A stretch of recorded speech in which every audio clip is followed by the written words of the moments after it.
Ah!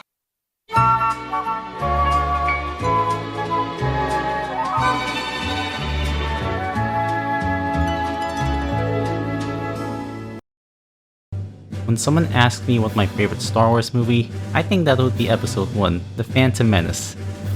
Second favorite in case of backlash?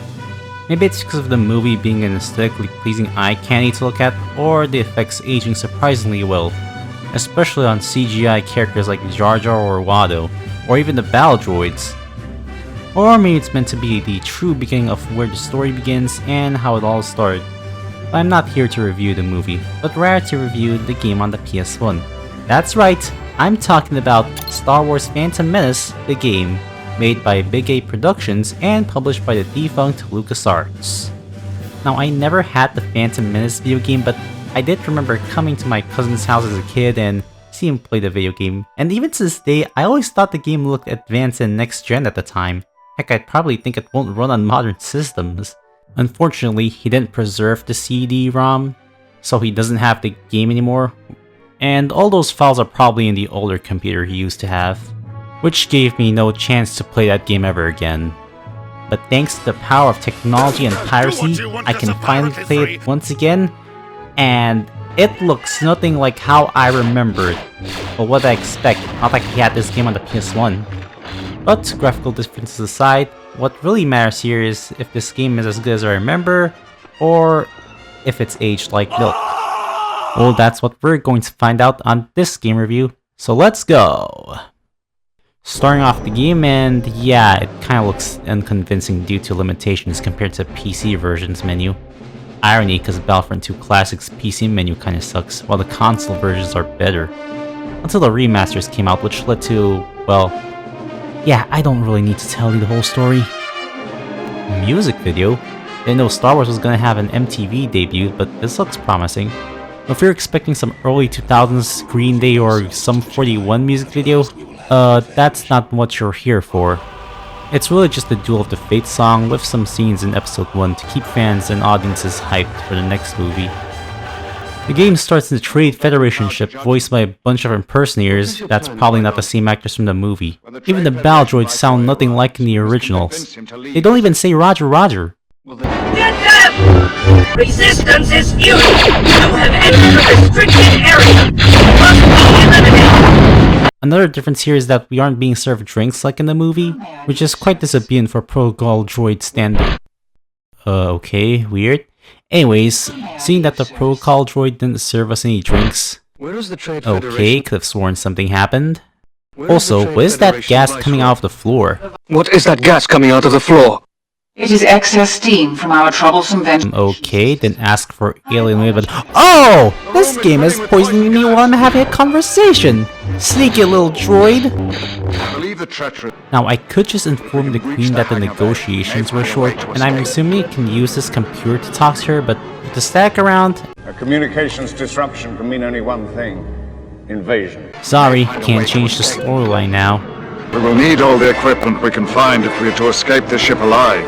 Yeah, carry a blaster, because that's what Jedis are known for. And bombs. Jedi do not carry blasters. But Obi-Wan going guns blazing aside, there are some lightsaber movesets you can pull off. Hold the attack button and you'll get some continuous swing attacks. Tapping the button will let you do a 3-hit combo move. Moving while tapping will let you swing a few times, then finally ending it with a sweet helicopter spin. Moving while holding will end the combo with a normal spin attack. You can also deflect blaster bolts by holding the attack button. A jump tap will let you do this Helmbreaker move, while jumping while holding the attack button will give you a quick spin attack. You know, with stuff like this is why I love to experiment and check the combat system in old games. It makes you think that despite the limitations, you can tell the devs are trying to think of what they can do with the combat system. It ain't Devil May Cry, but it's good effort. But how does lightsaber combat fare in battle?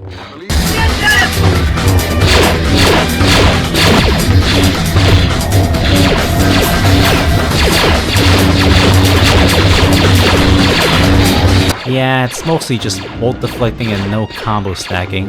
It sucks because it kinda destroys the point of close-range melee combat, since you're supposed to be a Jedi, and the only way to stop them is maybe from shooting or using your force push. which gives you the advantage. And if you're a first timer playing this game, the combat switching can be very confusing. Let's say you want to switch back to a lightsaber, but then you switch to grenades by accident, and these things are rare to find. Might as well just use the pause menu then. Surprise, motherfucker! Oh, you sneaky little droid! Does he think he's the main character or what? It appears as if the trade Careful, Obi-Wan, I need more room to fight! Will you shut up, old man? You're lucky you're invincible at the start of the level. Might as well just using it as a punching bag. Oh, oops. Shouldn't have done that. Hey, remember in episode 1 where Obi-Wan and Qui-Gon got separated and died by turning into Lego pieces? Oh, holy ex machina, that is disgusting! They just shredded him to Lego pieces! And this was before the Lego games, by the way. Oh, I can already see Qui-Gon's face when he finds out his proudest student got beaten by a spitting twister. Forget about Star Wars R-rated, we already have one right here! Now, if there's one thing that I find myself almost impressed, is the dialogue system. You either have the choice to ask questions, demand hints, use Jedi mind tricks if the option exists, or if you want to, just straight up murder them and solve the puzzle by yourself! Welcome to the gameplay demo walkthrough of CD Projekt Red's upcoming title, a narrative-driven, open-world RPG set in a dark version of the future. Oh! Now Starfire's gonna kill me now? This level is way too overkill for level 1! Well, at least they bought one actor from the movie. I can tell this is Ahmed Best voicing Jar Jar.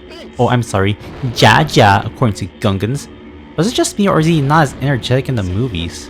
Excuse me, Misa should be going first. The Moto Grande safe place would be Autogunga. 'Tis where I grew up. Now, I know that Jar Jar is known to get criticized for being an annoying character when this film came out, so kids can have haha funny moments, but I don't think Jar Jar is as annoying as what people think.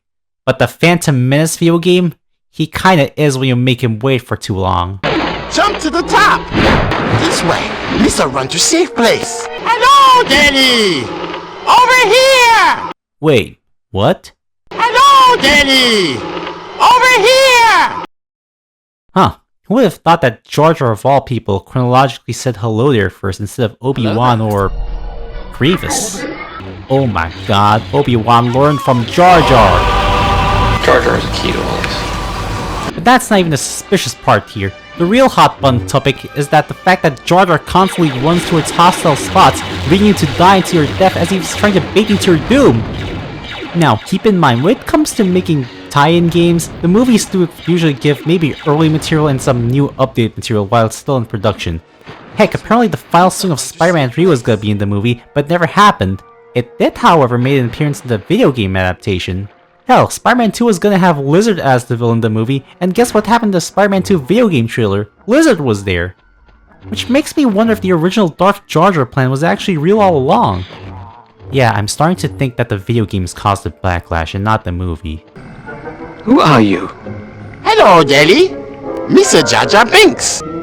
I have no time for you. Yeah, that's right. Dark side Obi-Wan path all the way. You said Jedi, not all you said crack to be. Is that supposed to mean something? Misa clumsy, but Misa still help. No, stop! What are you doing? What are you doing? What are you doing? What are you doing?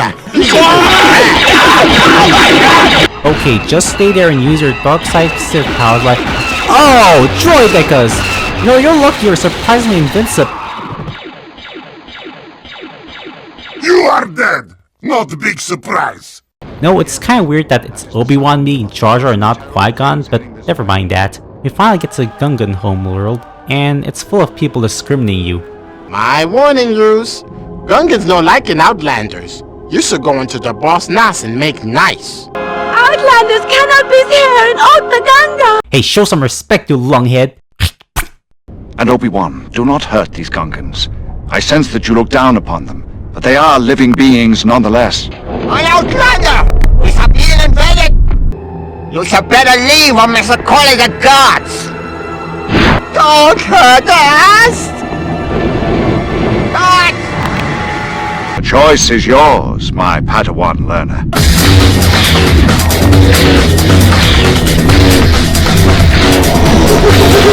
Monster! Help me! Yeah, Sure move, boss. That's Jar Jar? Jar Jar? Jar Jar? Jar Jar.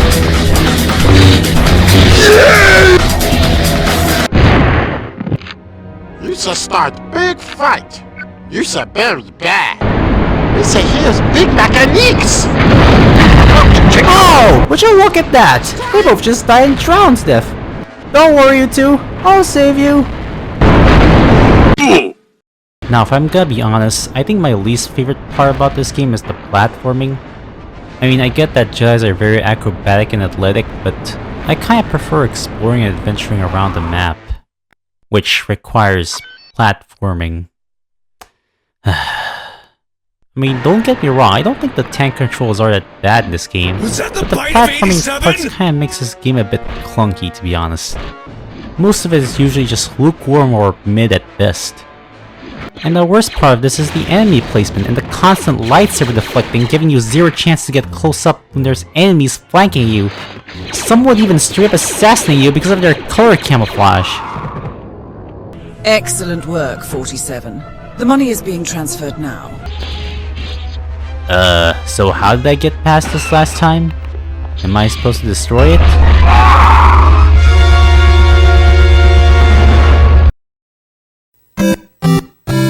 Fatality. No, I still have no idea what they were thinking trying to blow up my body parts into bits. I mean, there's no blood, but isn't episode 1 meant to be a light-hearted kids movie? How is my lightsaber still working? Also, is it just me or does this small health kit kinda look like a Lego mini kit? At least I know where the inspiration came from. Well, it's actually back to Vile. Force has shown me the way. I must brave the garden. How do you even know that, Obi-Wan? There's no map or compass system in this game. Most of the time, the level design is a maze. If you aren't careful enough, you might even end up in the start of the level. So that's not how the Force works. And when you get to the first set of guards, if you're able to save them, you can talk to one of them, and he'll give you a blaster. If you're going through the garden, this might help you. Heavy machine gun. Ah, sweet, now I can go full on Rambo, while I roll awkwardly like a Dark Souls character.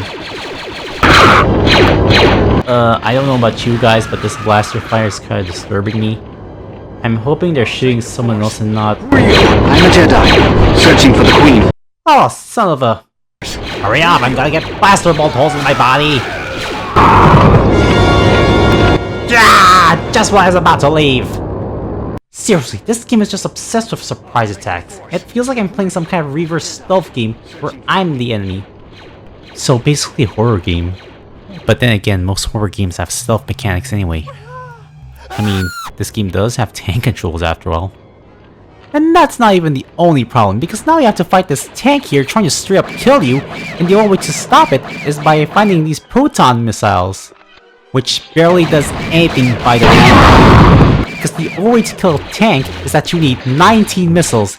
Yes, 19. So even though there's a missile launcher just waiting for you, it doesn't even do anything unless you find 4 of these scattered around the level. The worst part is that there's 2 enemy tanks in the game. Like, what is this? A resource management survival horror? Oh! Speak of the devil! It is a survival horror game! I think I am slowly turning into a horror channel. Now, as much as I joke about Obi-Wan going full on dark side while killing everyone in order to fulfill my personal agenda, if you choose to kill this guard while also having the passcode, you might think, maybe I can beat this level as long as I have the code without using the guard here. But the only problem here is that if you kill the guard, you can't even use the control panel, so you're pretty much stuck in this level unless you go back to your last save where you don't kill him, or just kill yourself to restart the level again. So what's the point of this part when he doesn't even have God mode enabled? You can just straight up kill him, there's no game over screen! Is there some kind of secret path that I can find? There's even this building here which has nothing but droids attacking you, which only exists just to lower your health bar. That's it. Well, I'll just take a full health kit that-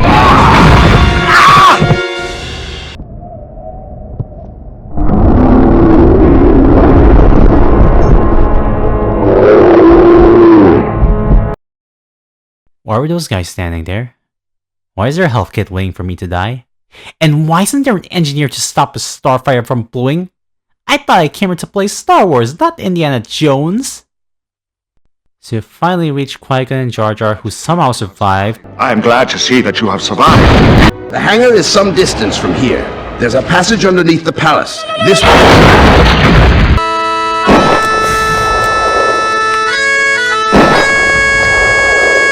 And this is where the game becomes an escort mission.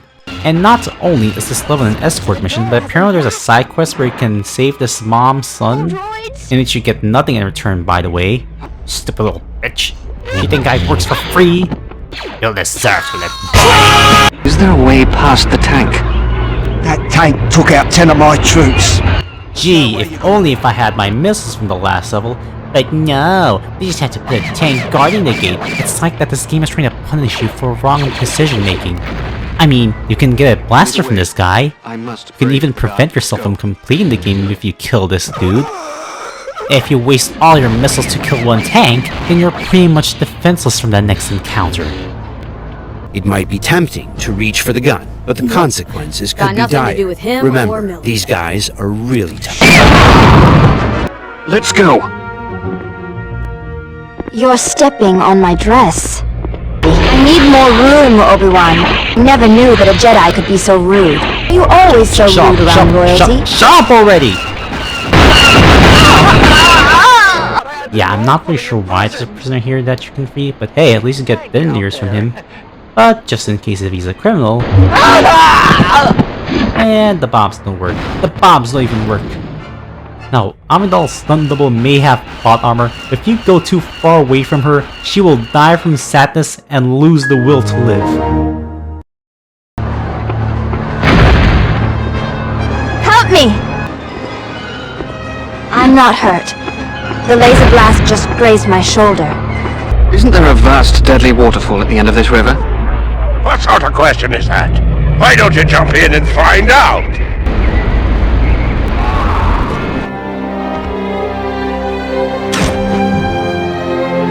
Where is the Queen? We can't leave without her. Bring her here immediately. What are you talking about? She's right there. Where is the Queen? Now we're finally done with Naboo, we finally get to Tatooine, which in my opinion is either the best level in the game, the worst level in the game, the best worst level in the game, or the worst best level in the game. Because of all the levels I've played so far, this is probably the most complex, ambitious, and probably where the devs spent most of their budget. But again, it is very much a broken level, so here's what I mean. Starting here, you play as Qui-Gon for 3 levels straight, exploring Tatooine to look for a new hyperdrive, right after getting assaulted by Tusken Raiders, who unlike the Gungan guards are a lot harder in melee combat, and they're immune to force push.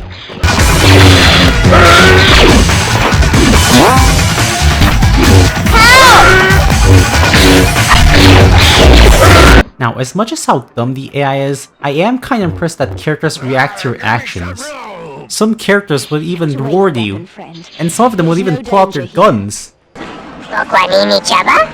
And after getting involved in plenty of Battle Droid conflict, it's nice to see this level being a semi-open world level, and for a PS1 game, I love how it feels so living, breathing, and alive. A nice refresher after all the chaos. Or at least that's what I would say when you got a bunch of bandits pushing me for no reason.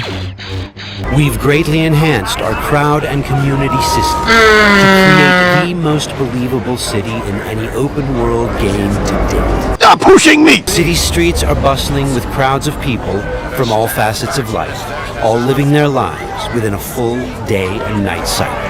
Most of the mission here is pretty much a trade quest. Now, don't bother with the number of Republic credits you have, because this means nothing. A few is meant to be an uncountable noun of small numbers, but you literally have an infinite amount of money, so you can just use them whenever you want. You could just use the giant mind tricks option just to cheat your way. This isn't even a 50-50% chance gamble. You don't have to invest in a persuasion skill tree, and most of it is just scripted.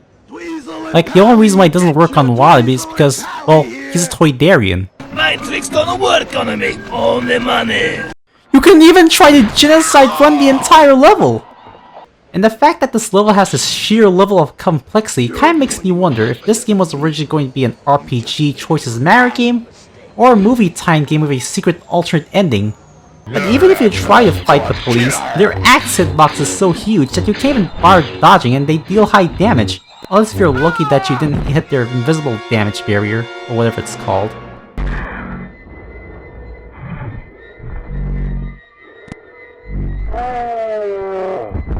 And what's also worse about this level is that some enemies are immune to your force push, and deflection kinda feels nerfed.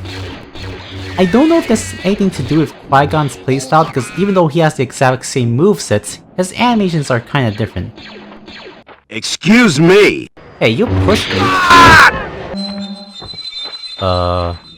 What was that noise? Wait a second. What is that? Where did you go? Get back here, you God killer! Oh god, holy name of the maker. What have I done? What have I done? What have I done? Have you died? I'm going to die! No, I am a Jedi and I have the power of the Force and a lightsaber. Come on! God killer!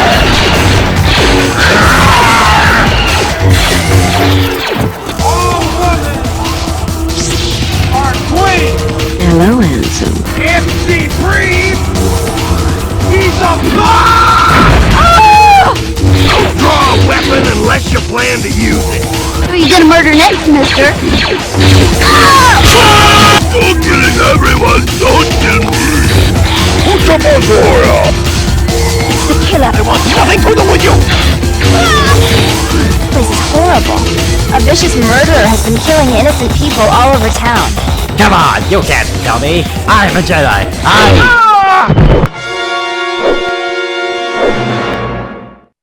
No one can kill a Jedi. You're the killer.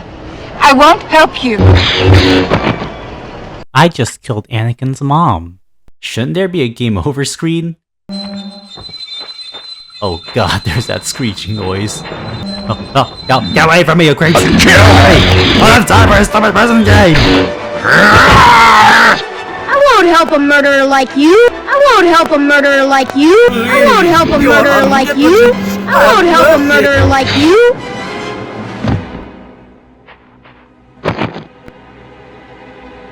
Night City never sleeps. Danger lurks around every corner, even in daytime. Random encounters like these are an example of how your actions directly influence your open world experience. I won't help a murderer like... Okay, Shmi, you win.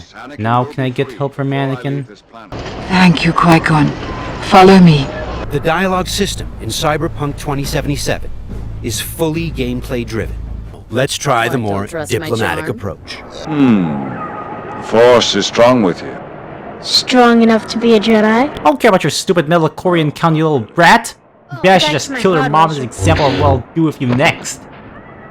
What do you want now? Aha, so I can't beat this game while Shmi is dead. Why is there a guard waiting for me there? I mean, there's no game over screen, so I can beat this game genocide run, right?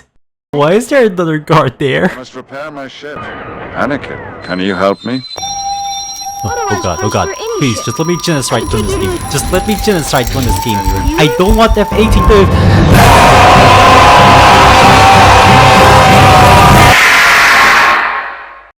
But think back. What would have happened if we hadn't met with the Militech agent? Or told Royce about the agent and her plans? Or just decided to buy the bot ourselves?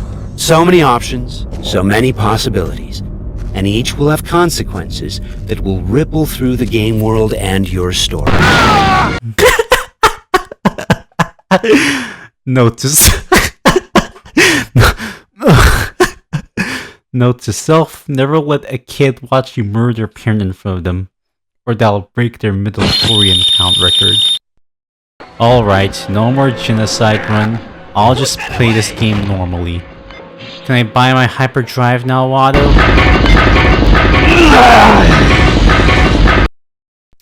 Okay. Wise words from a Toydarian. Stop that! I'll be with you in a moment. You killed my friend! Now I will never help you! What do you mean I killed your friend? It was my coward that murdered, not me!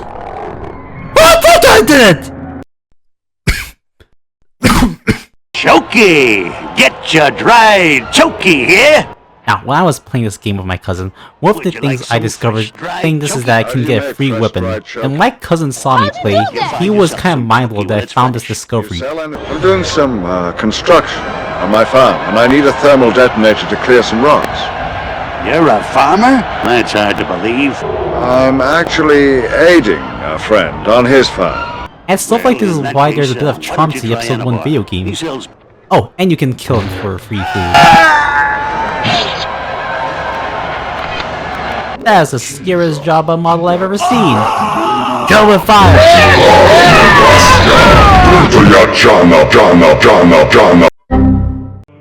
Also, can we talk about his protocol droid here? Of all the protocol droids in Star Wars, this is probably like the most evil one I've seen yet.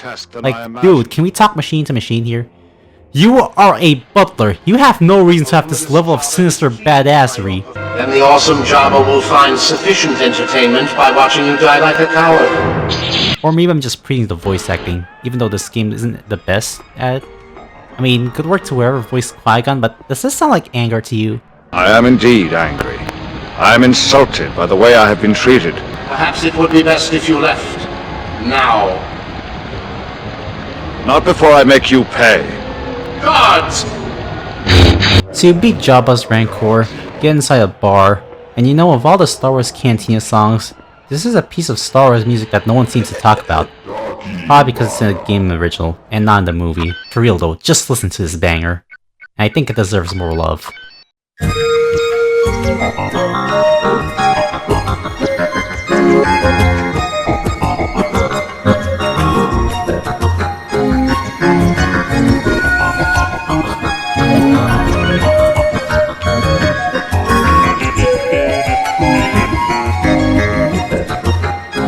And one more thing before I continue the game, there's this secret building where you can parkour and disturb a guy's peaceful beauty sleep.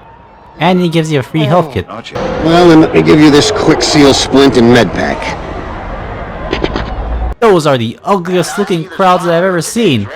Not like the PC version is much better. Unfortunately, a piece of Anakin's pod racer gets stolen by this creepy looking PS1 era enemy, which leads you to find this optimistic super chill broski surfer dude. Sit down and enjoy the race! You can trust me. Every part I have is top quality, friend. I'm not your friend, so leave me alone. Good thing he's the easiest boss in the game. Hi, so unscripted update time. I was just replaying this level and remembered that you can get free grenades after you rescue this astromech droid. And I tried to do a kill Jabba run to see if it's possible to beat this level after killing, well, Jabba. Unfortunately, killing him will activate the timer that will take you to a game over screen, making it impossible to win. Kinda. You see, if you run to Anakin as quickly as possible, you can actually beat the level, but you're stuck with a game over screen saying Padme's dead, even though she's right there standing. But even so, there's really nothing you can do when the cutscene ends, because you're stuck here forever, unless you load a non-softlock save or restart the level. Except if you choose to restart the level, the game will remove all weapons you find from previous levels as the character you play. And I think I may just found the unused content. If you dare try to cut the line by committing murder and run as fast as you can to Anakin, you can have a conversation with him, but then Padme just dies. Clearly there's an alternate way to get in there, or this is just another case of unfinished content or console port problem. But if someone finds a way, please let me know. Those sneaky little game devs. Back to the video. You know, it would be nice if there's some kind of pod racing minigame that I could play instead of just character spectating and waiting. Oh wait, we already have a racing game. Let's see your blaster, mister. So long, Shmi Skywalker.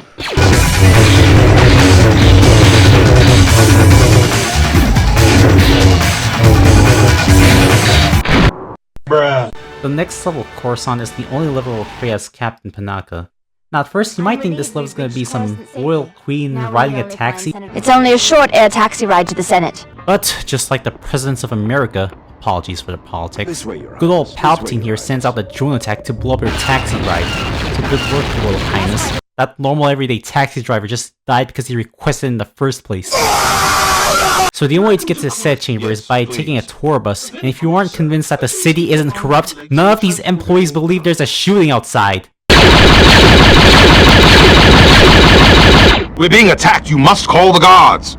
I'm sure it must have been a misunderstanding, sir. How are these idiots not helping me? Unlike Obi-Wan and Qui-Gon, Panaka has no money, no force sensitivity, and no lightsaber. Instead, he just jumps one time, sidesteps, and apparently does Panakarate? Now, what we're supposed to do is to grab 2 tickets to the tour bus from this guy, but the only problem is that if you kill him, a bunch of bounty hunters just appear to kill you because they've committed a crime. The police! But even if you do get the tickets, US President Joe Palpatine here will just drone strike the tour bus, so there's no point of going anywhere. And that's not even the worst part in this level, because if you made Padme fall down, whatever you do, whatever you do, do not save at this part, or she'll get stuck in there forever. This part right here is the reason why it took me 1 hour and 40 minutes to beat, because of how slow the boxes move, and how Padme just dies by leaving, even though she was just right behind me. Even if you just kung fu just to stop her tracks, you don't even get enough time to get back to her, because she's just programmed to follow you. Chamber. How are we going to reach the Senate chamber? Goodbye. You know, trying to genocide run is one thing, but poorly programmed Padme, that's even worse. At least in the last escort mission, she actually stays put and you can even inform her if the pathway is safe. And even if you do get past this part, a bunch of bounty hunters appear for no reason, and they can't even buy from you. Nano machine, son!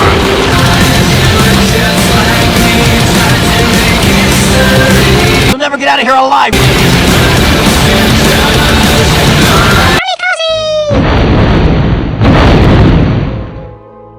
Oh, they suicide bomb now! They suicide bomb now? They suicide bomb now.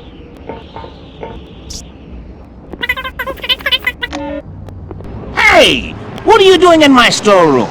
I'm looking for a girl and 2 armed men. Whoa, whoa, whoa! Are you telling me that this kamikaze scene was supposed to be Padme getting kidnapped?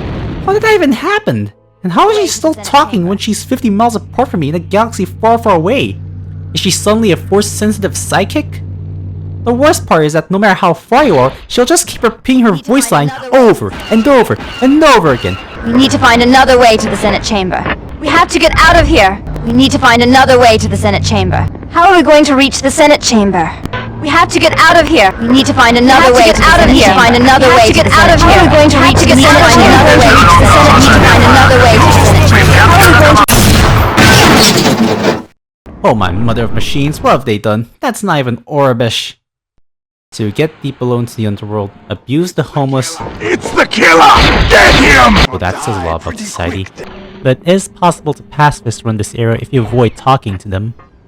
Do this puzzle, and fight this boss who's immune to explosives, except if you jump with your minigun blaster. Okay, how is he deflecting those? That's not even a lightsaber. But at least we finally made it out. Now can she stop repeating? Your Highness, you're quite late. I was worried. We have to get out of here.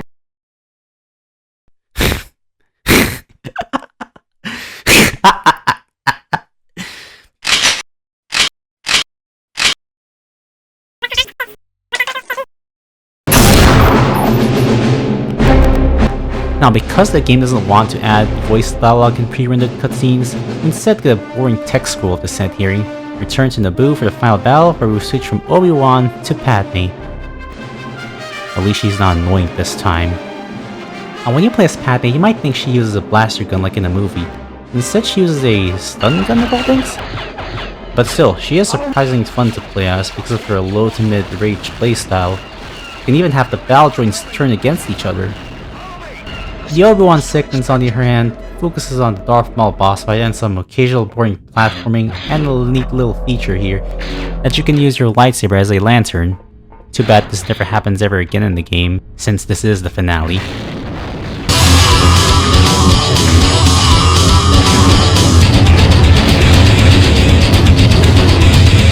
So, pretty epic lightsaber fight, right?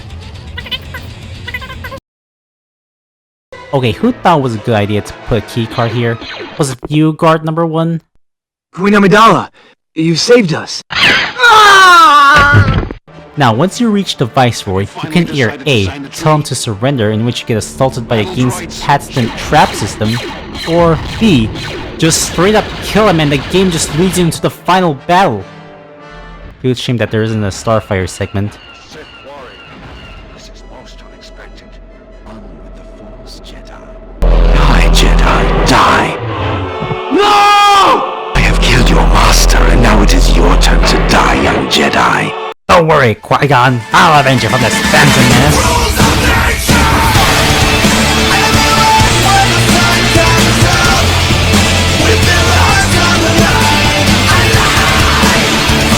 Right before I pick up this conveniently placed health kit that allows me to win easily.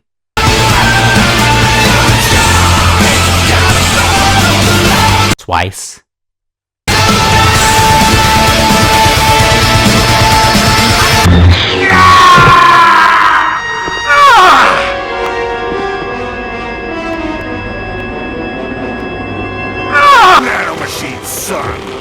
After beating the game, you get this results screen that tells players how fast you beat the game, and giving you a rating. And that was Star Wars Episode 1 Phantom Menace, the video game.